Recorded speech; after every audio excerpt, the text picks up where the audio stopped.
Muito boa noite! Sejam todos bem-vindos, bem-vindas a mais um vídeo aqui do canal Futebol e Outras Coisas. Aqui quem vos fala é o amigo de sempre, Carlos Macário, falando de um remoto ponto aqui da gelada Juiz de Fora. Como tá fazendo frio, hein, galera? Aqui no belíssimo estado de Minas Gerais. Como estão vocês? Espero que estejam todos bem. Espero que o final de semana tenha sido maravilhoso, de descanso.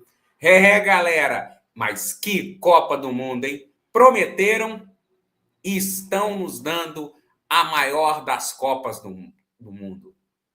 Galera, hoje eu vou falar um pouquinho sobre esse cara aí da foto, que finalmente estreou, né? Junto com a poderosa Fúria.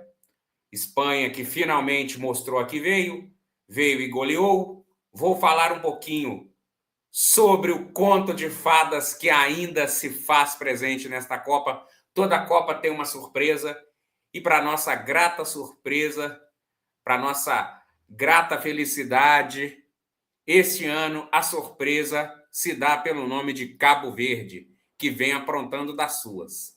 Vou falar um pouquinho ainda sobre a geração belga. Galera, será esse o fim da tão falada geração belga? E também vou falar um pouquinho sobre os jogos de amanhã também, porque amanhã vai ser um desfile de craques. Então, galera, hoje eu não estou fazendo ao vivo, mas precisamente aqui no meu Faustão, ô louco meu, são exatamente 23 horas e 26 minutos, mais conhecido como 11h26 da noite. Galera, eu vou falar então um pouquinho hoje sobre os jogos que rolaram no domingo. Bem, gente, a Fúria finalmente estreou, né? A Fúria mostrou a que veio e por que é rotulada como uma das favoritas ao título. Espanha hoje goleou a seleção da Arábia Saudita, mostrou a sua força. Lamine Yamal marcou o seu primeiro gol em Copas do Mundo. E, galera, um dado curioso: vocês sabiam que a Espanha estava a 298 minutos sem marcar um gol numa Copa? É! Um dado curioso: o último gol da Espanha em Copas do Mundo foi na fase de grupos da Copa do Catar e foi marcado por Álvaro Morata. Gente, por quê? A Espanha venceu por 2-1, né?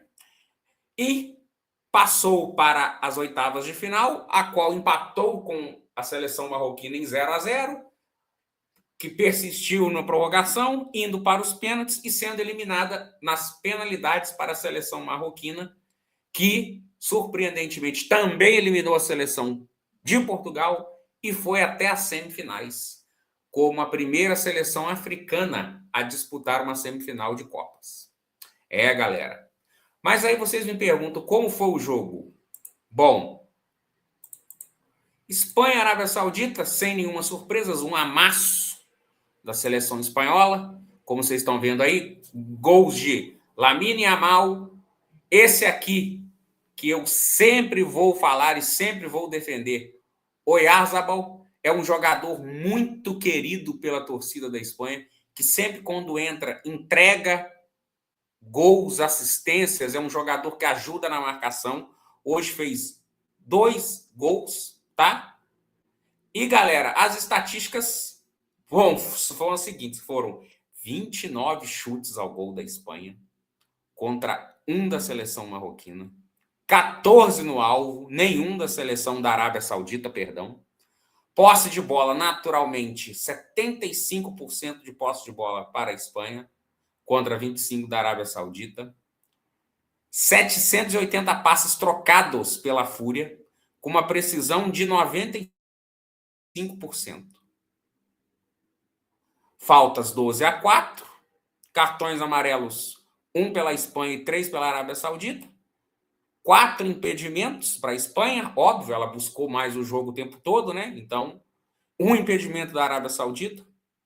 e 10 escanteios da Espanha contra nenhum saudita. Galera, aqui prevaleceu o bom futebol da Espanha, né? E um detalhe curioso: Espanha e Arábia Saudita se enfrentaram na Copa do Mundo de 2006 lá na Alemanha, também na fase de grupos. E adivinha qual foi o placar? Adivinha qual foi o placar, galera? Galera, a Espanha simplesmente venceu a Arábia Saudita por 1-0. Por incrível que pareça. 1-0. A Espanha estava começando a implementar o seu tic-tac, né? Ainda treinada pelo já falecido Luiz Aragonês, né? E ela vinha de uma goleada de 4-0 contra a Ucrânia e de uma boa vitória 3-1 contra a Tunísia. As pessoas estavam esperando uma outra goleada, mas não. A Espanha ganhou apenas por 1-0. Óbvio, nesse jogo a Espanha veio com reservas, mas mesmo assim, Espanha e Arábia Saudita já se enfrentaram há 20 anos já. A Copa da Alemanha, gente, está fazendo 20 anos. Como que o tempo passa? Como que o tempo voa? Nesta Copa começou a implantar-se o tic-tac, né? Jogadores como Xavi, Iniesta, Davi Villa, Fernando Torres, Puyol, Sérgio Ramos, muitos deles fazendo a sua primeira aparição em Copas, né? 2 anos mais à frente, a Espanha venceria a Eurocopa ganhando da Alemanha por 1-0 na final, gol del Niño Torres. Aí fez uma Copa das Confederações na África do Sul muito mal, não chegou com tanto crédito, mas chegou à África do Sul e fez valer o seu bom futebol, o bom momento que vivia o Barcelona, né? E venceu a Copa do Mundo numa final contra a Holanda por 1-0. E 2 anos mais tarde, ela venceu também a segunda Euro, né? Eu acho que isso nunca aconteceu, uma seleção ganhar 2 Eurocopas e uma Copa do Mundo, assim, de forma consecutiva, né? E, galera, a Espanha, de fato, mostrou que veio impressionante domínio de bola, impressionante a facilidade com a qual ela conseguiu fazer os gols, né? A Arábia Saudita é uma seleção realmente muito, muito, muito, muito fraca. E a Espanha fez valer o seu favoritismo, né? Galera, o outro jogo da tarde foi um jogo decepcionante para mim, porque eu esperava muito mais da seleção belga. Precisamos falar sobre essa geração belga, tá? Que já vem de uma Copa do Mundo de 2022 decepcionante, decepcionante. E, galera, neste momento, às 11 horas e 32 minutos, onde Nova Zelândia e Egito vão se enfrentando e o Egito vai ganhando por 2-1, neste momento, nós temos o Egito, aqui era a classificação com placar 1-1. Como é ao vivo mesmo, o Egito passa aqui a liderar o grupo, né? O Egito vai vencendo a Nova Zelândia por 2-1, tá? E com isso, o Egito vai liderando o grupo G. Muito se esperava dessa seleção belga. Pessoal, a gente precisa realmente conversar. Será que não é fim de ciclo desses jogadores? De Bruyne, Lukaku. Galera, foi uma geração que em 2018 fez sim um bom papel, tá? Fez sim um bom papel, eliminando o Brasil. Eu acho que foi, inclusive, um pouco de arrogância nossa. Nós achamos que, com o peso na nossa camisa, nós iríamos eliminar a Bélgica naquelas quartas de final. E aconteceu justamente o contrário. Foi um bom jogo, foi um jogo parelho. Mas a seleção belga acabou nos eliminando.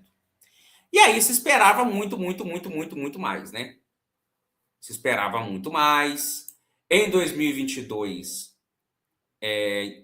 falaram que aconteceram problemas nos bastidores, né? Problemas internos, né? De coisas de ego, né, gente? De jogador. E aí o que aconteceu? Tudo isso acabou culminando com a péssima participação da Bélgica na Copa do Mundo de 2022. Se esperava que a Bélgica fizesse, no mínimo, uma campanha parecida com a que ela fez em 2018, a qual foi terceiro lugar, né? E ela ficou na fase de grupos. Ela empata na estreia com a Croácia, perde para Marrocos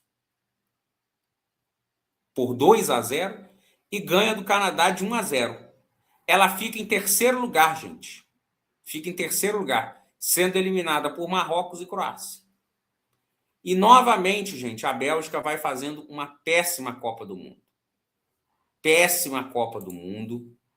Muito aquém do que muita gente se esperava. A galera estava esperando uma... Olha aqui, galera, a atualização do grupo G, o grupo da Bélgica. Neste exato momento, o Egito lidera com 4 pontos, o Irã vem em segundo com 2, a Bélgica em terceiro, onde todo mundo se esperava que a Bélgica fosse atropelar todo mundo, né? A Bélgica, no primeiro jogo, empata com o Egito e agora também empata com o Irã. Num jogo a qual ela flertou com a derrota, porque ela teve um jogador expulso, muito bem expulso, tá? Atacou também, mas também sofreu muito com o Irã. Então, galera, eu acho que no caso de uma possível eliminação belga, é o fim de linha para essa geração aí. De Bruyne, Courtois, tantos e tantos aí que foram convocados de novo, Lukaku. Eu acho que realmente a seleção belga só serviu mesmo para nos eliminar naquela Copa de 18, porque depois não fez mais nada. Sincero e honestamente, a Bélgica não fez mais nada, não performou mais, problemas internos, claro, a saída, mudança do seu treinador, saiu o Roberto Martínez. Hoje, a Bélgica é treinada pelo Rudi Garcia, que tem uma proposta de jogo totalmente diferente da do Roberto Martínez, né? Galera aqui, ó, jogadores como Courtois, como Meunier, como Witzel, que já vão para a sua terceira Copa, De Bruyne, Lukaku, entendeu? Essa seleção belga, ela podia performar mais. Ela podia performar mais, tá? Gente, aqui para vocês, nesse momento, o Egito vai vencendo a Nova Zelândia por 2-1.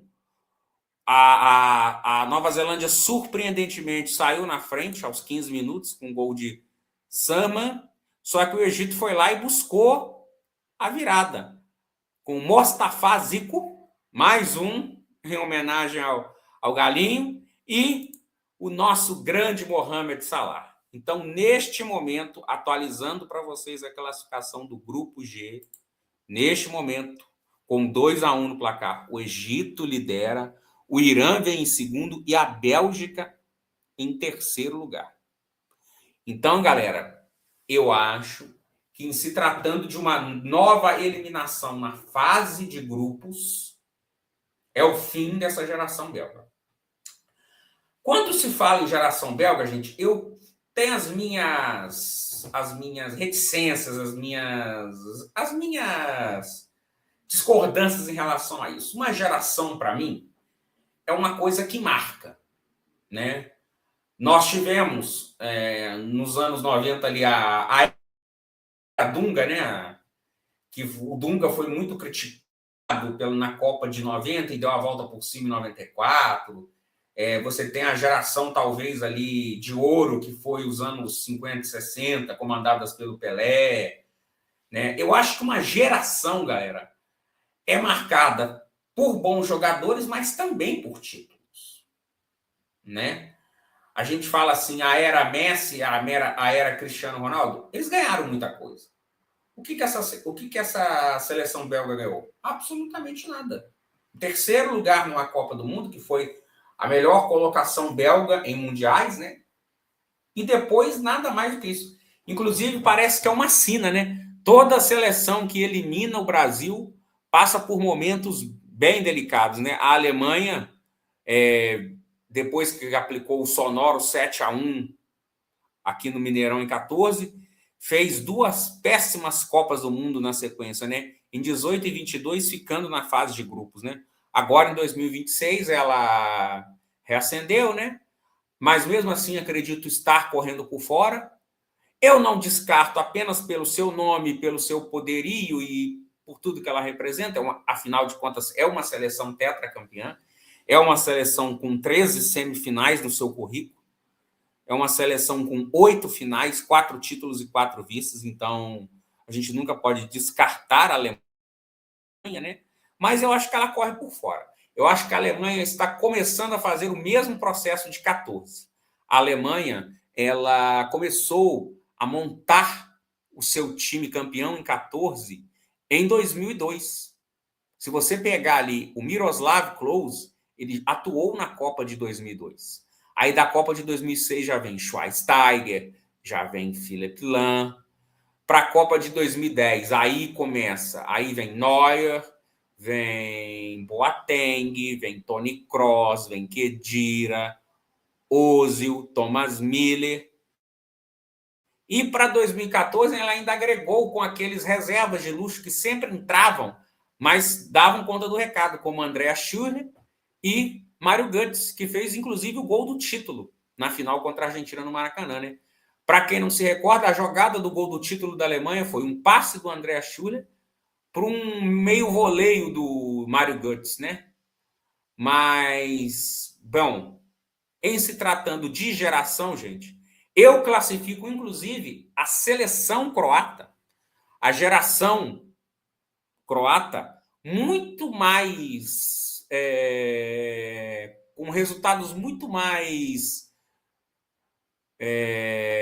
digamos assim, resultados muito melhores do que essa seleção belga, que é tão falada, que é tão badalada, e hoje está em terceiro lugar num grupo com Egito e Irã.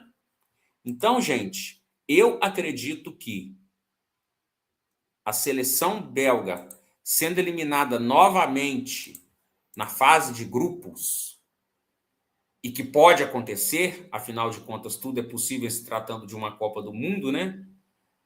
É o fim de uma era, é o fim de uma geração aí, tá? Bem, pessoal, continuando, eu não poderia deixar de falar dessa incrível surpresa da Copa do Mundo. Toda a Copa do Mundo tem aquela surpresa, né? Uma hora foi a Costa Rica, outra edição foi Marrocos chegando numa semifinal. E, galera, para a surpresa e alegria de muitos, esse pequeno país localizado fora do continente africano, né? Para quem não sabe, Cabo Verde está localizado numa ilha fora do continente africano, né? Com uma população de 500 mil habitantes, uma população do tamanho da cidade de Juiz de Fora. E esse país está fazendo história, fez história hoje novamente. Cabo Verde empatou com a seleção do Uruguai, para a surpresa de muitos. Galera, assim, eu vou falar aqui a minha opinião também. A seleção uruguaia, e eu não estou de maneira alguma desmerecendo o feito da seleção de Cabo Verde. Cabo Verde vai para a última rodada com reais chances de classificação. inclusive de assumir a primeira colocação de um grupo com Espanha e Uruguai. Mas o que eu acredito também sobre a seleção uruguaia? Aqui vai uma nobre e humilde opinião de uma pessoa que admira muito o futebol uruguaio. Eu respeito demais o futebol uruguaio. Eu acho que um país com 2 milhões de habitantes, né? Vamos falar um país do tamanho da cidade de Curitiba. Hoje, né? Provavelmente. Acho que Curitiba é até um pouco maior. Um país deste tamanho tem 2 Copas do Mundo, 2 Olimpíadas, infinitas e incontáveis Copas Américas no currículo, produtor de inúmeros craques que inclusive brilham aqui no Brasil. Se a gente pensar, o melhor jogador do futebol brasileiro e do continente americano ano passado foi um uruguaio, Jorge André Arrascaeta, que conduziu o Flamengo às suas conquistas. O Uruguai tem inúmeros e inúmeros jogadores, gente. É um país que sempre está produzindo jogadores. E agora não é diferente. Se você pegar a seleção uruguaia, no papel ela não é uma seleção tão ruim. Só que eu acho, gente, que dado o nível de competição desta Copa, tudo subiu, né? O nível subiu, as seleções asiáticas melhoraram, as seleções africanas melhoraram. É só vocês verem a Costa do Marfim derrotando o Equador, Marrocos fazendo um jogo duríssimo contra o Brasil, Cabo Verde dificultando Uruguai e Espanha, seleções com muito mais tradição. Senegal fazendo um bom jogo contra a França. O Egito, neste momento, liderando o grupo que tem a Bélgica. Então, pessoal, eu acho que o nível subiu. E talvez algumas seleções que a gente estava classificando como médias para boas, talvez não fosse o caso. E, infelizmente, nesse caso, o Uruguai também está se encontrando, assim como o Equador, assim como o Paraguai. Galera, como foi o jogo? Bom, o Uruguai começou com Muslera no gol, Varela, Cáceres e Matias Oliveira, Sanabria ali. O meio-campo, para mim, que é um setor mais forte da seleção uruguaia, com Ugarte, Betancur e Valverde, Canóbio e Max Araújo nas pontas e o Vinhas no comando de ataque. Para minha surpresa, porque eu pensei que a seleção uruguaia ia começar com Darwin Núñez. Mas, né, são escolhas também do Marcelo Bielsa, né? E, galera, para surpresa de muitos, Cabo Verde saiu na frente, né? Um gol de falta. Ao meu ver, a barreira falhou, mas também, gente, a gente tem que comentar uma coisa aqui. O Muslera vai para o seu 5º Mundial. E eu não me recordo de nenhum torneio, nenhuma Copa do Mundo, em que o Muslera tenha feito assim, algo primordial. Eu acho que o Muslera é um goleiro muito abaixo. O Uruguai, em 2010, foi 4º colocado na Copa do Mundo porque tinha jogadores muito qualificados, né? Se você pegar o trio de ataque do Uruguai, era simplesmente Forlán, Cavani e Suárez. E hoje você vê aí Canóbio, Max Araújo e Vinhas.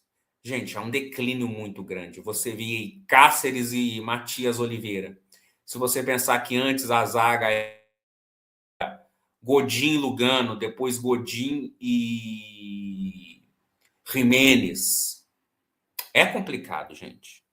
Eu acho que, além do mais, aí, beleza, o Uruguai sai perdendo, consegue empatar o jogo, ao meu ver, num lance de falta de maldade, falta de malícia da seleção cabo-verdiana, tá? O gol do Cabo Verde, inclusive, primeiro gol de Cabo Verde numa Copa do Mundo, marcado por Kevin Pina. Esse aí fazendo história. Primeiro gol cabo-verdiano numa Copa. A barreira não ajudou, mas, a meu ver, Muslera também, né? E, galera, o Uruguai consegue o empate num lance em que o jogador do Cabo Verde se machuca. Cabo Verde tem a possibilidade de pôr a bola para fora e não consegue, tá? Então, ao meu ver, não foi culpa do juiz. Na minha opinião, faltou um pouco de maldade, assim, malícia de Cabo Verde em colocar a bola para fora, já que o seu jogador está ali caído, porque ele estava caído, de repente ele levanta, meio que mancando, e tenta ainda disputar o lance. Mas aí a bola acaba sobrando e o Max Araújo empata. E ainda no primeiro tempo, Canóbio vira o jogo para o Uruguai. Bom, o que eu pensei? O Uruguai consegue uma virada, o Uruguai vai levar ali na catimba, no jeito uruguaio, né? Para surpresa de muitos, Cabo Verde consegue um empate com Hélio Varela, que tinha acabado de entrar, numa falha ali do jogador uruguaio, tá?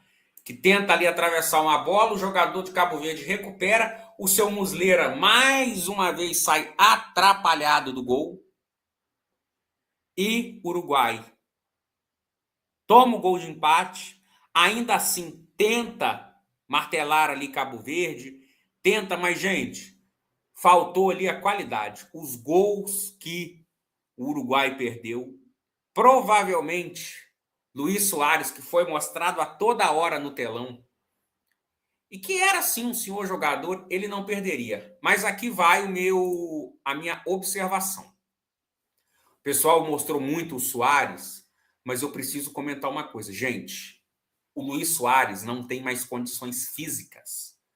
Quem acompanha futebol sabe. Ele já veio em 2023 aqui no Grêmio com problemas crônicos no joelho. Ele tem um problema grave no joelho. Mesmo assim, ele jogou muito no Grêmio, conseguiu levar o Grêmio a um título gaúcho e a um vice-campeonato brasileiro, sendo inclusive o melhor jogador deste torneio, com problemas físicos. Hoje, o Soares consegue jogar porque ele atua na MLS, gente. E o que acontece? O Uruguai hoje... mas aí questionaram, será que não cabia o Soares ali? O Soares caberia, se ele tivesse condições. Cavani, Soares, o tempo deles passou. E nós precisamos também falar sobre... Eu falei sobre o melhor jogador do ano passado aqui no continente americano, Arrascaeta, precisamos falar sobre ele.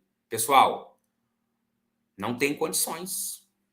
Não tem condições. Não tem condições do Uruguai, não tem condições do Arrascaeta jogar e não tem condições da seleção uruguaia também ficar sem ele. Gente, a seleção do Uruguai sem o Arrascaeta parecia um time de pebolim. Sabe o time de pebolim? Fica na mesa, toca para lá, toca para cá, toca para lá, toca para cá. Gente, eu acho que é definitivamente o fim de um ciclo para muitos jogadores também nessa seleção uruguaia. Eu acho que o Uruguai precisa repensar um pouco também o seu futebol. Produzir novos jogadores. Ainda tem jogadores jovens. O Valverde é um excelente jogador. O Bentancur é um bom jogador. O Ugarte é um bom jogador. Mas em alguns momentos do jogo eu senti falta daquele brilho, daquela garra uruguaia. Porque se vocês pegarem aqui, gente, e verem as estatísticas do jogo, foi um jogo parelho. Cabo Verde chutou 11 vezes no gol do Uruguai. E o Uruguai 16. Ao gol mesmo, o Uruguai chutou 2. As 2 que entraram. Cabo Verde chutou mais vezes ao gol. Tá? Posse de bola, 66% para o Uruguai. Mais uma posse de bola totalmente improdutiva, porque o Uruguai não tinha aquela peça, aquele cérebro que muitas vezes foi o Lodeiro, que muitas vezes foi, vamos lá, o Arrascaeta, tá? Então, gente, se o Uruguai depender de Arrascaeta, neste momento, eu não estou falando nem estou falando da capacidade técnica dele, eu estou falando da capacidade física. Assim como o Suárez. Eles não têm condição de jogar uma Copa. Infelizmente, gente, o Suárez foi um craque. Ainda é porque ele ainda atua, mas hoje ele não tem mais condições de performar uma Copa do Mundo. Ele mal consegue jogar na MLS. Ele joga porque o nível de exigência da MLS comporta ele. Ele joga mais no ataque. Gente, ele não consegue sequer dar arrancadas direito, porque ele está com um problema crônico no jogo. Infelizmente, é um grande jogador, contribuiu muito para a seleção uruguaia, deu o título da Copa América em 2011 para o Uruguai, mas é o fim de um ciclo, tá? Eu acho que o Uruguai se complicou, tá? E como está agora a classificação do grupo? Gente, sexta-feira, dia 26 de junho, às 9 horas, nós vamos ter simultaneamente Cabo Verde, Arábia Saudita, Uruguai e Espanha. Gente, o grupo está tão maluco que qualquer um aqui pode se classificar. Mas olha só como que a coisa complicou para o Uruguai. Ah, mas o Uruguai está em segundo lugar. Sim, mas ele enfrenta a Espanha agora, que tende a ser um jogo muito difícil. E Cabo Verde pega, teoricamente, a pior seleção do grupo, a Arábia Saudita. Gente, vocês já pensaram na possibilidade de uma derrota aqui, nesse cenário aqui, gente, pode acontecer absolutamente tudo. A Arábia Saudita vencendo, ela chega a 4 pontos. Aí, a Espanha, gente, tudo, todas as possibilidades desse grupo aqui podem acontecer. Os 4 têm reais chances de classificação. E, gente, ao meu ver, Cabo Verde deu um passo muito importante para a classificação. E, bom, assim, pessoalmente falando, gente, Cabo Verde, para mim, como experiência pessoal, eu tenho um carinho enorme por Cabo Verde, porque eu fiz faculdade com um grande amigo, dos grandes amigos que eu fiz lá na faculdade de economia, que era o Jailson, que era de Cabo Verde, veio para cá, fez faculdade comigo. O Jailson era de uma turma à minha frente, mas devido a matérias, a gente vai agarrando em algumas disciplinas, uma aqui, uma ali, a gente acabou se cruzando, acabou se fazendo uma amizade. E eu me recordo da formatura dele. Ele formou um período à minha frente, depois de mim. E na formatura dele, ele fez questão de levar a bandeira de Cabo Verde, tocou o hino de Cabo Verde. O Jailson, ele tinha ali na região de São Pedro um bar com a temática do país, né? E, bom, galera, eu estou falando no passado, porque infelizmente o Jailson já não está mais aqui. O Jailson faleceu no Dia da Mulher do ano passado. Foi, assim, uma experiência, assim, até assim, emocionante para mim, porque eu tinha nele uma amizade muito grande. E o Jailson vivia falando que Cabo Verde ia disputar uma Copa do Mundo. E todos nós duvidávamos. Primeiro, gente, pelo tamanho de Cabo Verde.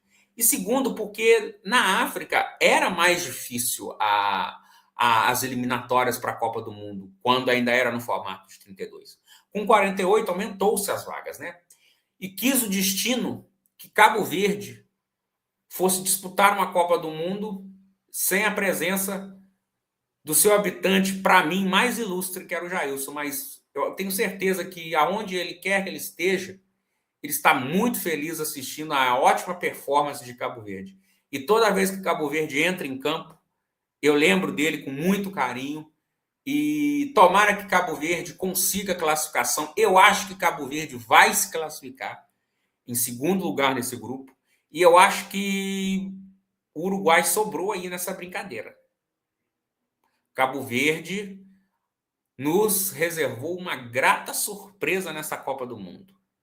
Eu acho que a classificação vai ficar com Cabo Verde. Cabo Verde vai se classificar em segundo neste grupo, deixando o Uruguai para trás, galera. Essa é a minha opinião.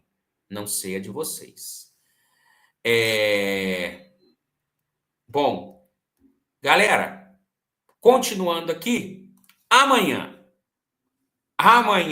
meus amigos, nós vamos ter um desfile de craques. Amanhã nós vamos ter Lionel Messi, nós vamos ter Kylian Mbappé, nós vamos ter o Cometa Haaland e teremos Sadio Mané. Meu povo, amanhã nós temos às 14h Argentina e Áustria. Teremos França e Iraque às 18h, mais conhecido como 18h. E às 21h, para mim, um jogo muito interessante.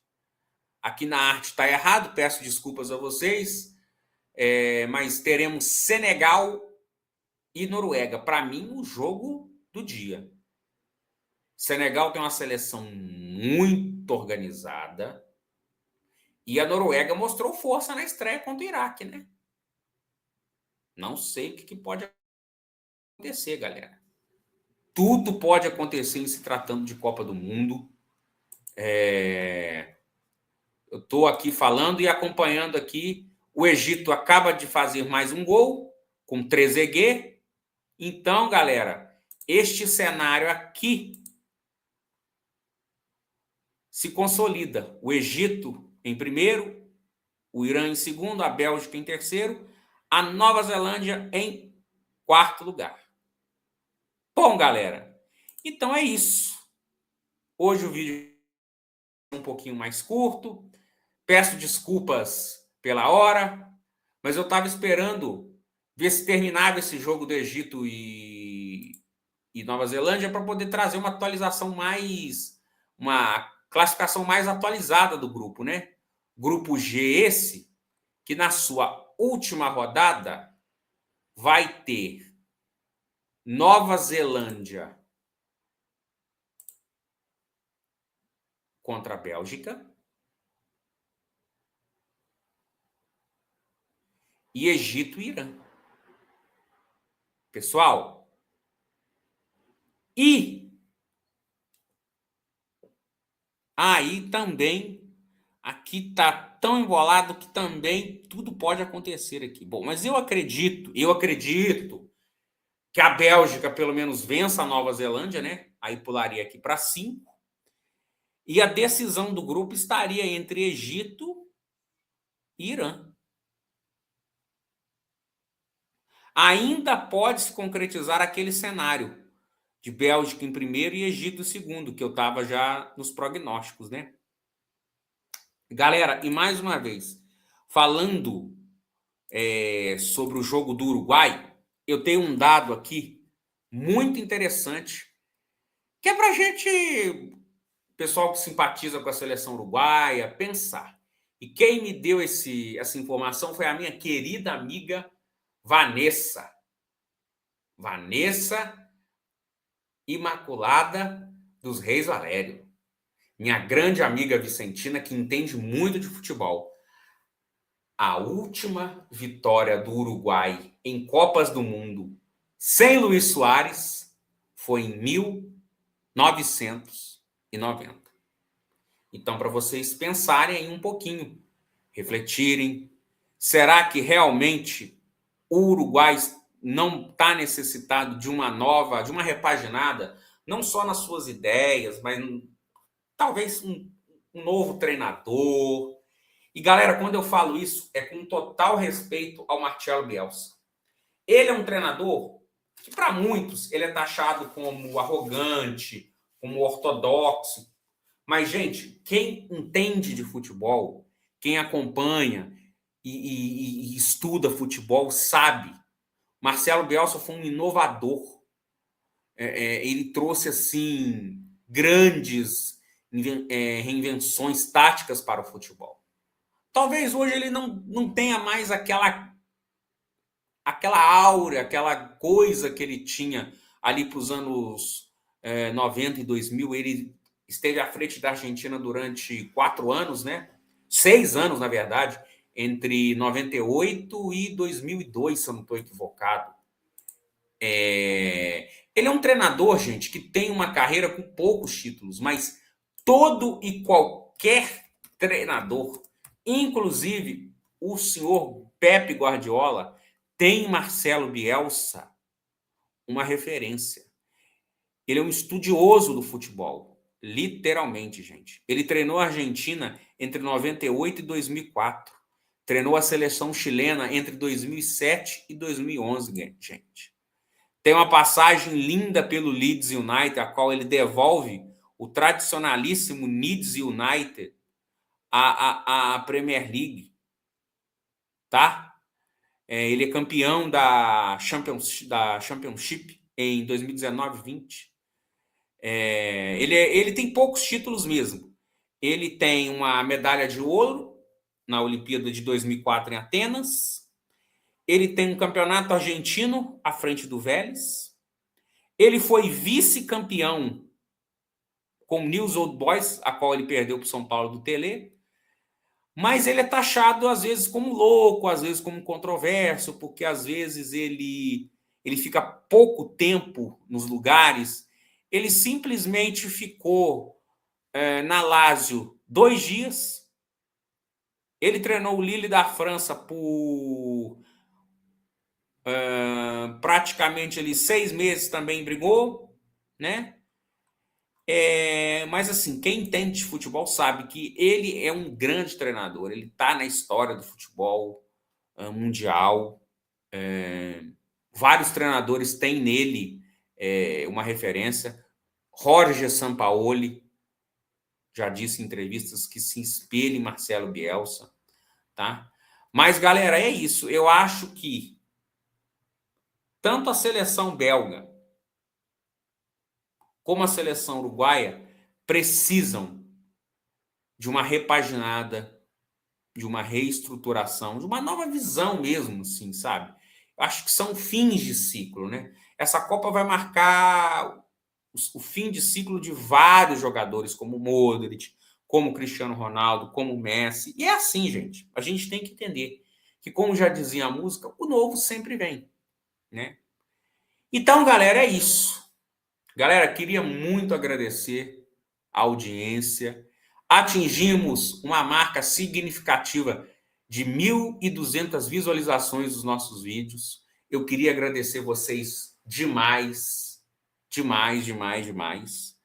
E já estamos também com 50 inscritos no canal. Galera, eu queria agradecer muito o carinho, os comentários, tudo que vocês vêm fazendo por este canal não tem preço. Galera, continua aqui o convite. Galera inscrita, quem quiser participar de live, é só comentar. Me chama no WhatsApp, no Instagram, onde quer que for. Quero participar ao vivo aí com você. A gente grava com o maior prazer, porque aqui a gente faz as coisas com carinho, às vezes no improviso, mas sempre com muito carinho, sempre com aquela análise um pouco mais diferente, mas trazendo um pouco de leveza também para vocês, tá bom? Galera, no mais é isso.